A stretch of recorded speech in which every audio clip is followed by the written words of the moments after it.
সবাইকে শুভেচ্ছা এবং অভিনন্দন।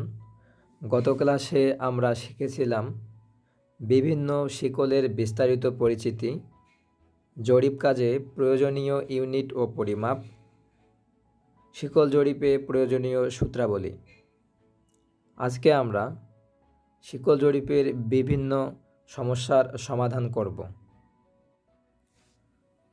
প্রশ্ন হচ্ছে, সঠিক দৈর্ঘ্যের কোনো 20 মিটার শিকল দিয়ে 30 শিকল মাপার পর দেখা গেল ওই শিকলের দৈর্ঘ্য হয়েছে 20.12 মিটার। সঠিক দূরত্ব নির্ণয় করতে হবে। তা আমরা প্রশ্ন থেকে বুঝতে পারতেছি যে যখন আমরা মাপকার্য শুরু করেছি তখন শিকলের দৈর্ঘ্য ছিল 20 মিটার, অর্থাৎ প্রকৃত দৈর্ঘ্য শিকলের 20 মিটার এবং আপাত দূরত্ব এটা 30 শিকল মাপার পর আমাদের শিকলের দৈর্ঘ্য হয় 20.12 মিটার। এখানে একটা জিনিস মনে রাখার এবং বুঝার, সেটা হচ্ছে শিকলটি পূর্বেই ছোট অথবা বড় ছিল নাকি মাপকার্য শেষ হওয়ার পর আমরা শিকলটি ছোট এবং বড় পাই। যদি মাপকার্য শেষ হওয়ার পর শিকলটি ছোট এবং বড় হয় সেক্ষেত্রে আমাদের আপাত দৈর্ঘ্য বের করতে প্রারম্ভিক যে দৈর্ঘ্য শিকলের এবং সর্বশেষ যে দৈর্ঘ্য শিকলের পাইছি সেখান থেকে আমাদের গড় মান বের করে আপাত দৈর্ঘ্য বের করতে হবে। মনে রাখবেন যে শিকল কন্টিনিউয়াসভাবে যদি বৃদ্ধি পায় কিংবা হ্রাস পায় তাহলে আপাত দৈর্ঘ্য হবে শিকলের গড় মান। তাহলে আমরা সমাধান করি। সলিউশন।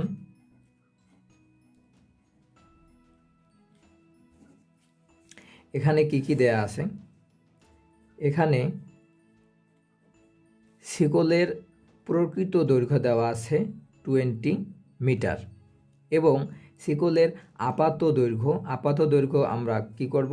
গড় বের করব। যেহেতু এখানে শিকলটি কন্টিনিউয়াসভাবে বৃদ্ধি পেয়েছে, পূর্বে ছিল 20 মিটার এবং পরবর্তীতে আমরা পাই 20.12 মিটার।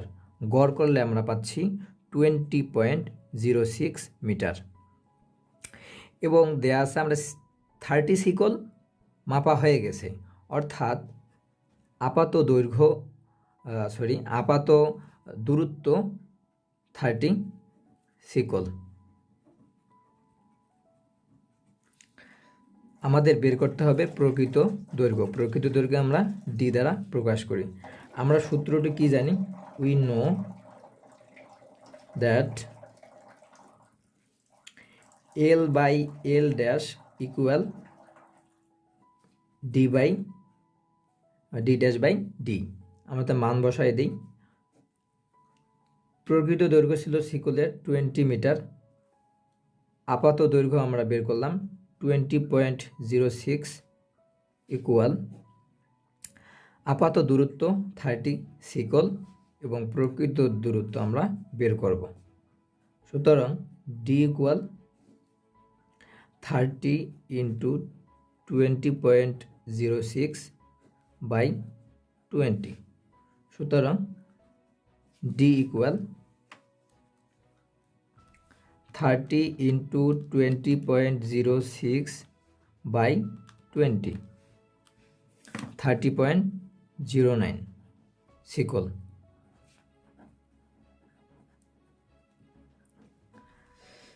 আমাদের শিকলটি ছিল 20 মিটার শিকল। সুতরাং প্রকৃত দূরত্ব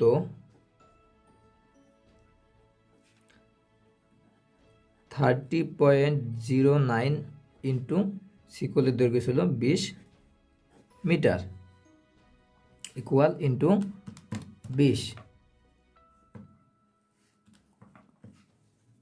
601.8 মিটার। এটাই অ্যান্সার। অঙ্ক খুবই সিম্পল, শুধু মনে রাখার বিষয় এখানে বিশেষ করে এই অঙ্কটির ক্ষেত্রে এখানে যে আমরা আপাত দৈর্ঘ্য বের করছি শিকলের, এটাই যে যদি কন্টিনিউয়াসভাবে শিকল বৃদ্ধি অথবা হ্রাস পায় তাহলে আপাত দৈর্ঘ্য নির্ণয় করার সময়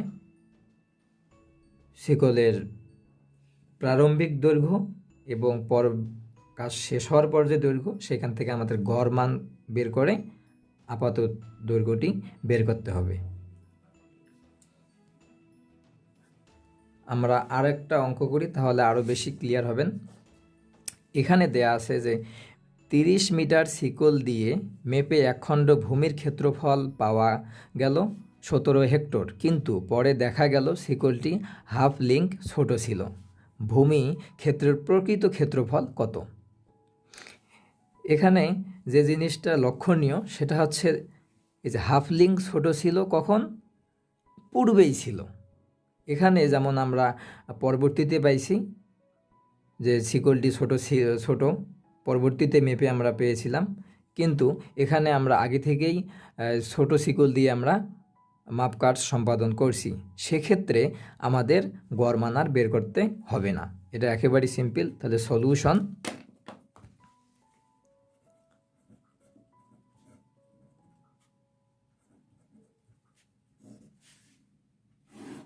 এখানে কি দেয়া আছে?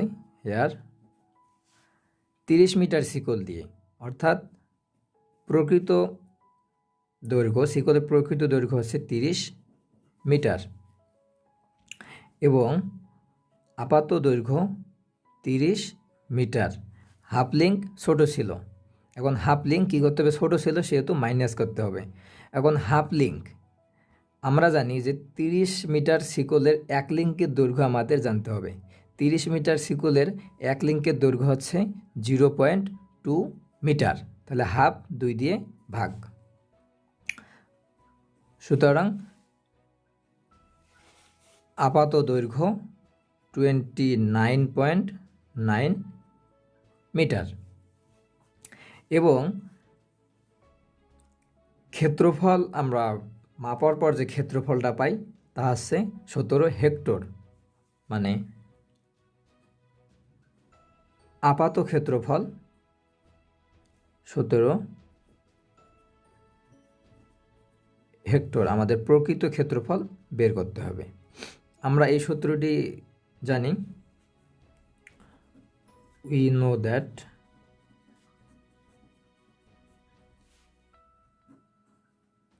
প্রকৃত ক্ষেত্রফল বাই আপাত ক্ষেত্রফল ইকুয়াল আপাত দৈর্ঘ্য বাই প্রকৃত দৈর্ঘ্য তার উপর হোল স্কয়ার। এটা সূত্র। আমরা এখন মান বসাই। আমাদের প্রকৃত ক্ষেত্রফল বের করতে হবে। আপাত ক্ষেত্রফল আছে 17 হেক্টর, আপাত দৈর্ঘ্য 29.9 এবং প্রকৃত দৈর্ঘ্য 30 মিটার, তার উপর হোল স্কয়ার। সুতরাং প্রকৃত ক্ষেত্রফল হবে, আমরা ক্যালকুলেটরে ক্যালকুলেশন করে নেব।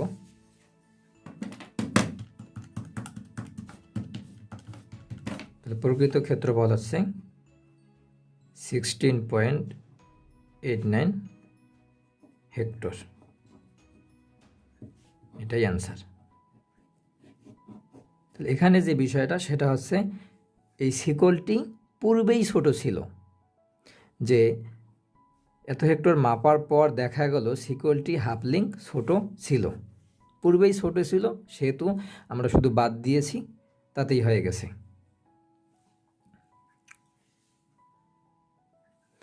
এই অঙ্ক দুইটার ক্ষেত্রে লক্ষণীয় বিষয় যেটা, সেটা হচ্ছে শিকলের দৈর্ঘ্য পূর্বেই ছোট ছিল নাকি মাপকার্য শেষ হওয়ার পর আমরা দেখি যে এটা ছোট অথবা বড় হয়ে গেছে।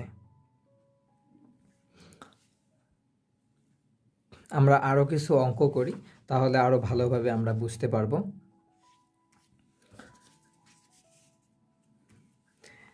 এখানে এই প্রশ্নে দেওয়া আছে যে একটি চেইন দ্বারা মাঠ মাপা হইল এবং উহাতে মাঠের ক্ষেত্রফল 127.34 একর পাওয়া গেল।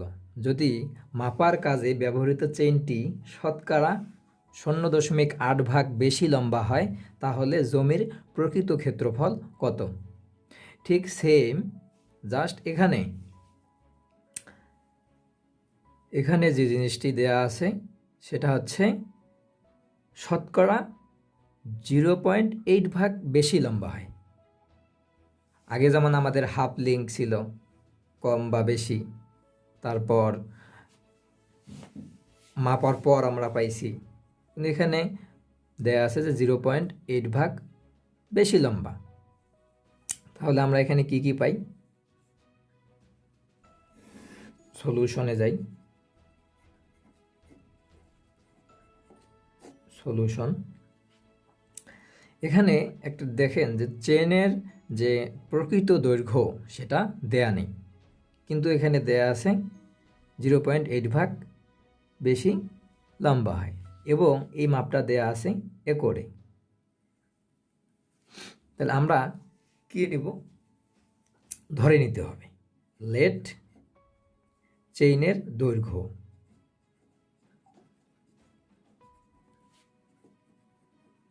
চেইনের দৈর্ঘ্য আমরা ধরি 100 ফুট।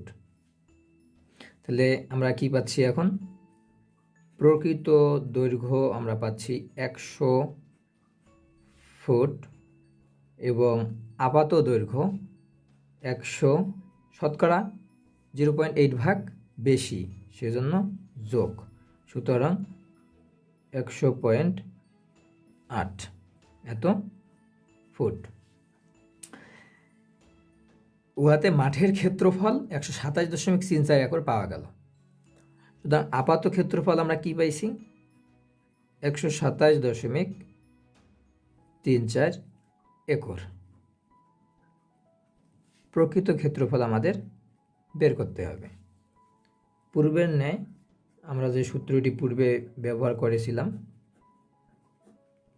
ঠিক একই সূত্র,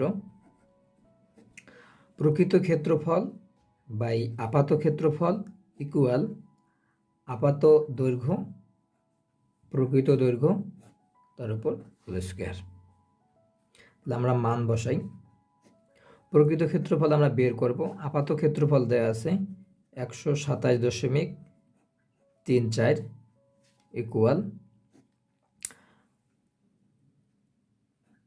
আপাত দৈর্ঘ্য 100.8 এবং প্রকৃত দৈর্ঘ্য 100 তার উপর হোল স্কয়ার।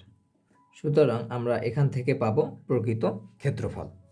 আমরা ক্যালকুলেশন করি প্রকৃত ক্ষেত্রফল।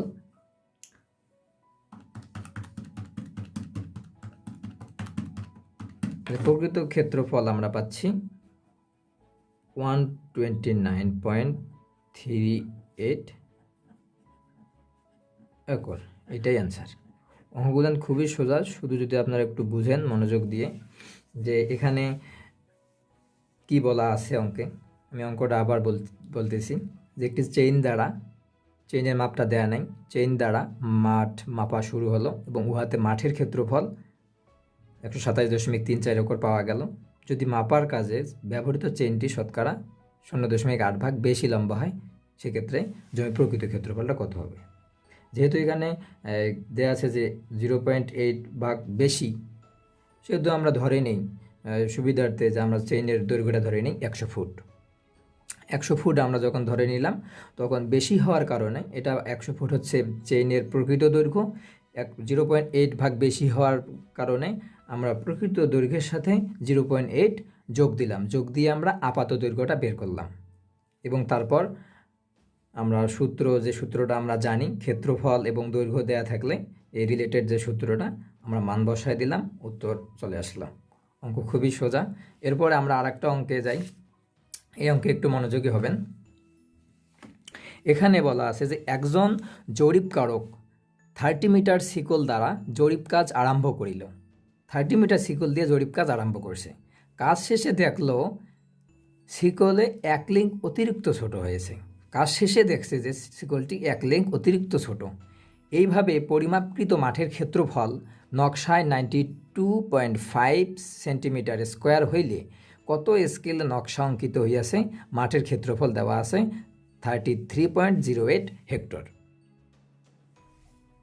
এখানে লক্ষ্য করবেন যে মাপার পর দেখা গেছে যে 1 লিঙ্ক অতিরিক্ত ছোট হয়েছে। এটা কিন্তু মাপার পর দেখা হয়েছে। প্রথমে শুরু করেছিল 30 মিটার শিকল দিয়ে। তার মানে এখানে যখন আমরা আপাত দৈর্ঘ্য বের করব, তখন আবার পূর্বের ন্যায় গড় মান বের করতে হবে।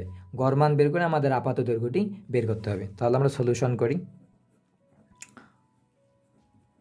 সলিউশন, এখানে কি কি দেয়া আছে? প্রকৃত দৈর্ঘ্য 30 মিটার এবং আপাত দৈর্ঘ্য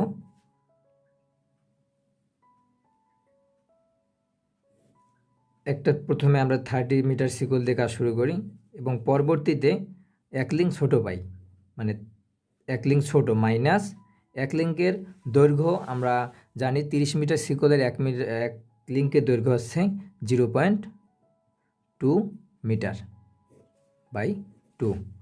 তাহলে ক্যালকুলেশন আপনারা করবেন।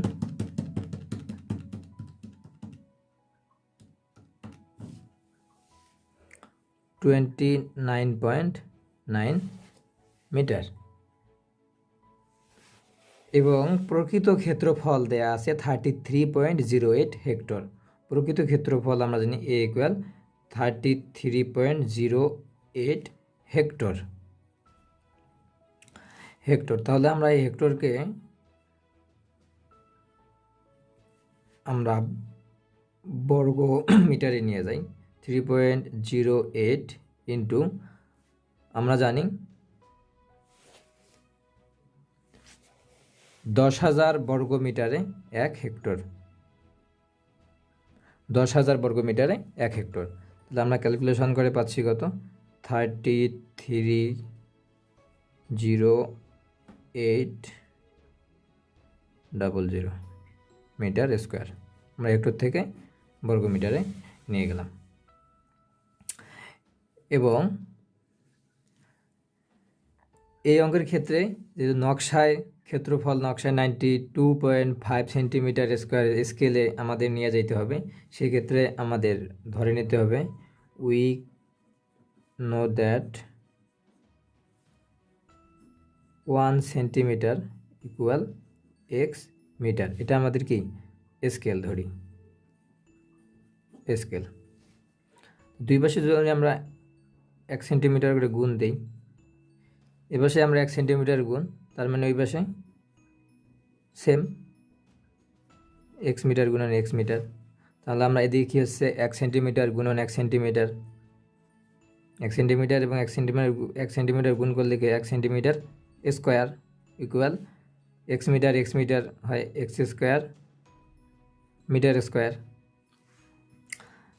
এবং আমরা 1 সেন্টিমিটার স্কোয়ার ইকুয়াল যদি আমরা ধরি 92.5 সেন্টিমিটার স্কোয়ার, তাহলে আমাদের ওইদিকে কী হচ্ছে x স্কোয়ার, মানে আমরা 1 সেন্টিমিটারের সাথে 92.5 সেন্টিমিটার গুণন দিলাম, ওই দিকেও আমরা 92.5 তখন কী হবে মিটার স্কোয়ার হবে। এদিকে 92.5 গুণন দিলাম, ওইদিকে 92.5 গুণন দিলাম। এদিকে যদি সেন্টিমিটার স্কোয়ার হয় তাহলে আমাদের উপাশে কি হচ্ছে মিটার স্কোয়ার হয়ে যাচ্ছে। তাহলে আমরা এখন যেটা পাইলাম সেটা হচ্ছে আপাত ক্ষেত্রফল 92.5 metre square into x square. আমরা এখন মান বসে আমরা কি জানি উই নো দ্যাট আমরা ক্ষেত্রফল এবং দৈর্ঘ্য এই রিলেটেড যে সূত্রটি আছে সেটা আমাদের জানা আছে, লিখি স্কোয়ার। এখন আমরা মান বসাই দিই। প্রকৃত ক্ষেত্রফল আমরা বের করছি 0800 এবং আপাত ক্ষেত্রফল আমরা পাইলাম 92.5 ইন্টু এক্স স্কোয়ার ইকুয়াল আপাত দৈর্ঘ্য আমরা পাইছি 29.9 এবং প্রকৃত দৈর্ঘ্য 30, তার উপর হোল স্কোয়ার। তাহলে এখান থেকে আমরা ক্যালকুলেশন করলে এক্সের মানটা অবশ্যই পাবো। তাহলে আমরা ক্যালকুলেটরে এক্সের মানটা বের করি।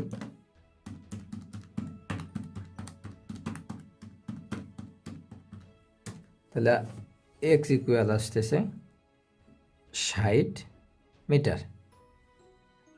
তাহলে স্কেলটা আমাদের কীরকম আছে, সুতরাং নির্ণয় স্কেল